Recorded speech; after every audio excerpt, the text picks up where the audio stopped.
Welcome to the deep dive. We know you've shared some really interesting material with us, and today our job is basically to sift through it all Mm-hmm.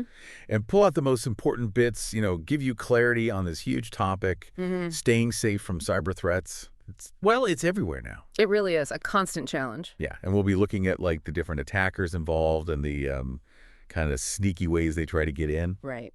And this deep dive is brought to you by Stonefly.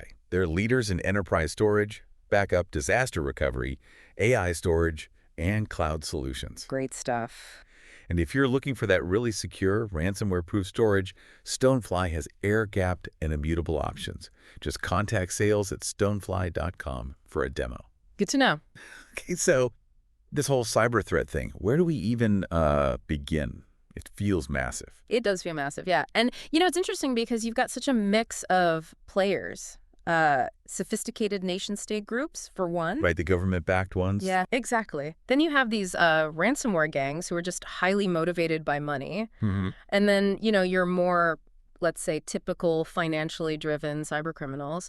What's really fascinating is their goals might be different, but sometimes their methods, they overlap quite a bit. That's what struck me, too. Like, even with all the really advanced, scary stuff we hear about, Yeah. something as basic as a weak password, Yeah.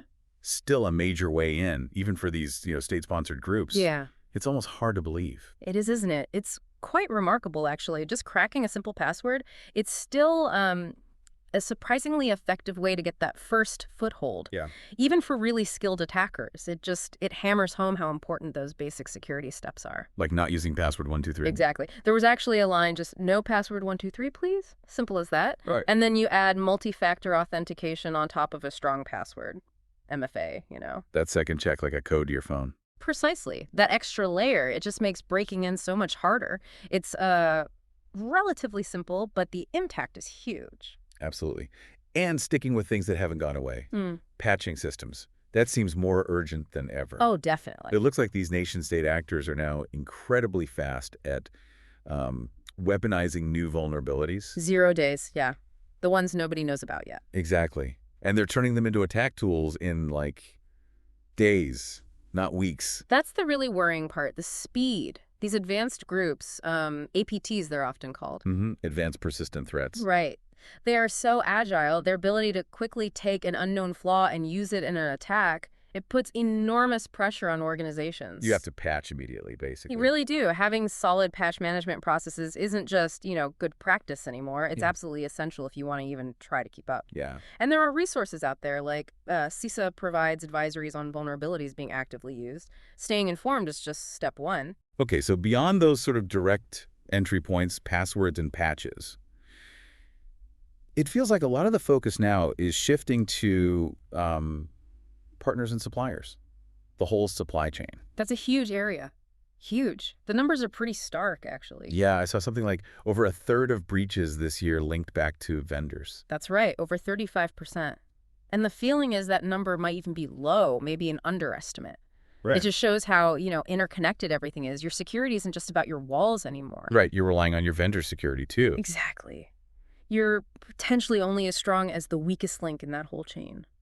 And it seems the ransomware crews are really jumping on this. Over 40% of their attacks starting through a vendor. They absolutely are. They're very good at finding those paths of least resistance. And yeah, that C10P group was mentioned as being particularly active using third-party vectors. So why vendors specifically? Is it just easier? Well, it can be, but it's also strategic. Think about it. Compromising one vendor might give you access to, dozens or hundreds of their clients. Like a skeleton key. Kinda, yeah. And sometimes the vendor might not have the same level of defense as the ultimate target, so they're deliberately targeting those relationships. Okay. And you see certain industries hit harder: retail, hospitality, tech, energy. They likely have valuable data or provide critical services, making them attractive targets through their suppliers. And it varies geographically, too, it seems. It does. Singapore, the Netherlands, Japan showing high rates, maybe reflecting complex global supply chains. It really is like finding a side door that leads to a whole bunch of rooms. But, talking about valuable targets, security companies themselves, they're getting hit, too. Oh, absolutely. They're in a really unique and, frankly, difficult spot. You'd think they'd be fortresses. Well, they try to be, but because they hold the keys, essentially, to protecting so many other organizations. Right. Access to client networks, security tools. Exactly. That makes them incredibly high-value targets, both for state actors looking for intelligence, espionage, and for cyber criminals who want to figure out how to defeat the security products themselves. Access, understanding how defenses work. That's gold for an attacker. Some of the examples are wild, like North Korean IT workers using fake CVs to apply for jobs. Yeah, that SentinelOne example, they track something like 360 fake personas, over 1,000 applications. That's dedication. It is. But what was interesting there was the response. They didn't just bin the applications. No, they actually engaged with some of them, used it as an intel gathering opportunity to learn about their methods. Smart. But it shows how HR needs to be looped in too, right? Definitely. Security is not just an IT problem. And then there was that other case, a suspected Chinese group targeting SentinelOne, but they did it through a different company. An IT services vendor handling. Hardware logistics, yeah. Right, so it loops right back to that supply chain risk we were just talking about, but hitting the security industry itself. It's not even new, is it? Weren't there older examples? Oh, yeah. History repeats. Think back to Avast's CCleaner getting compromised years ago, or RSA's security keys being stolen way back in 2011. Also linked to state-sponsored actors. These attacks on security providers, it can have huge ripple effects. Okay, so state actors want intelligence or access. What about the regular cyber criminals targeting security firms? What's their angle? For them, it's often about reconnaissance, learning how to bypass the defenses. So they can improve their own malware. Exactly. How do you make your ransomware undetectable? How do you get past the ADR, the endpoint detection and response tools? Wow. There's apparently a whole underground economy growing around this, accessing systems just to test their attack tools against security products. That sounds disturbing. EDR, testing as a service. That's the term being used, yeah.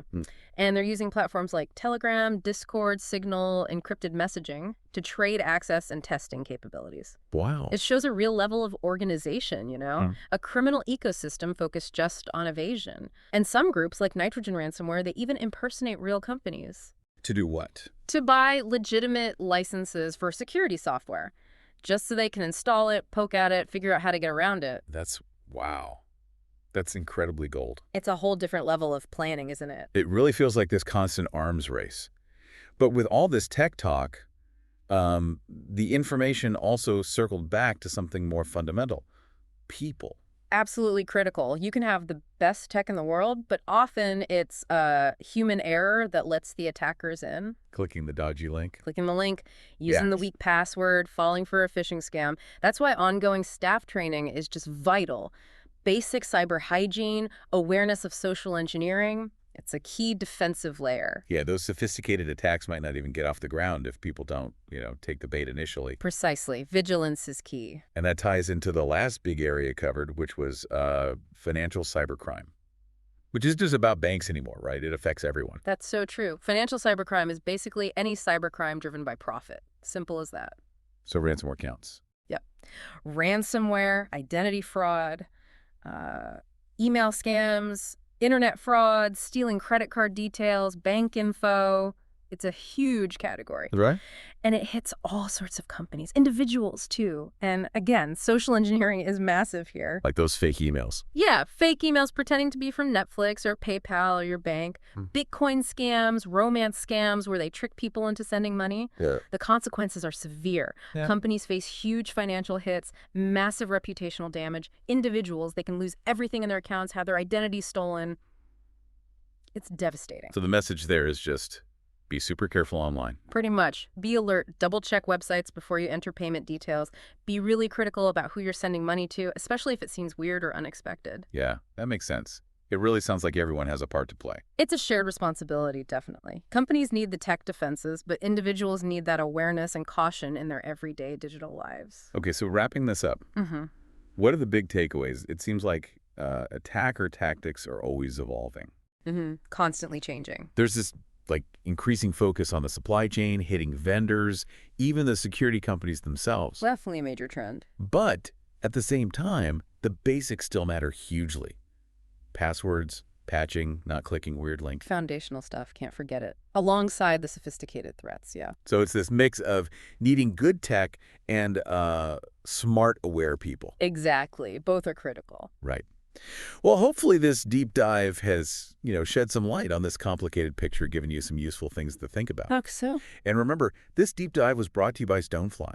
They're leaders in enterprise storage, backup and disaster recovery, AI storage, and cloud solutions. Top-notch security solutions. Yeah, and if you need that secure ransomware-proof storage, think about their air-gapped and immutable options. You can contact them at sales@stonefly.com to schedule a demo. Worth checking out. So, thinking about everything we've discussed, all the connections, the supply chains, the different threats, it makes you wonder, doesn't it? If there was like one single thing, one fundamental shift we could make in how we approach security, what would have the biggest positive ripple effect across the whole system? That's a good question. A really good question to ponder. Definitely something to think about.